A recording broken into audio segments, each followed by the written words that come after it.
ಮಂಗಳೂರಿನ ನಂತೂರಿನಲ್ಲಿರುವ ಡಾಕ್ಟರ್ ಎನ್ಎಸ್ಎಎಂ ಪದವಿ ಪೂರ್ವ ಕಾಲೇಜಿನಲ್ಲಿ ಡಾಕ್ಟರ್ ಸರ್ವಪಳ್ಳಿ ರಾಧಾಕೃಷ್ಣನ್ ಅವರ ಜನ್ಮದಿನದ ಅಂಗವಾಗಿ ರಾಷ್ಟ್ರೀಯ ಸೇವಾ ಯೋಜನಾ ಘಟಕದಿಂದ ಶಿಕ್ಷಕರ ದಿನಾಚರಣೆಯನ್ನು ಅರ್ಥಪೂರ್ಣವಾಗಿ ಆಚರಣೆ ಮಾಡಲಾಯಿತು.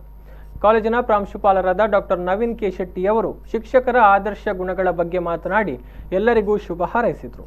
ಕಾರ್ಯಕ್ರಮದಲ್ಲಿ ಉಪಪ್ರಾಂಶುಪಾಲರಾದ ಅನ್ನಪೂರ್ಣ ನಾಯಕ್, ಕಾಲೇಜಿನ ಉಪನ್ಯಾಸಕರು ಹಾಗೂ ಸಿಬ್ಬಂದಿ ವರ್ಗದವರು ಉಪಸ್ಥಿತರಿದ್ದರು. ಕಾರ್ಯಕ್ರಮವನ್ನು ಉಪನ್ಯಾಸಕಿ ಮೀರಾ ಕ್ರಾಸ್ತಾ ನಿರೂಪಿಸಿದರು.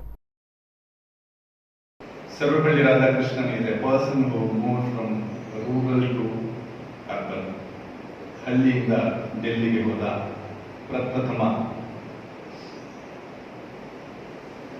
ವೈಸ್ ಪ್ರೆಸಿಡೆಂಟ್ ಆಗಿ ಸೆಕೆಂಡ್ ಪ್ರೆಸಿಡೆಂಟ್ ಆಫ್ ಇಂಡಿಯಾ ಆಗಿ ಬೆಳೆದಂತ one and only teacher Sarvepalli Radhakrishnan.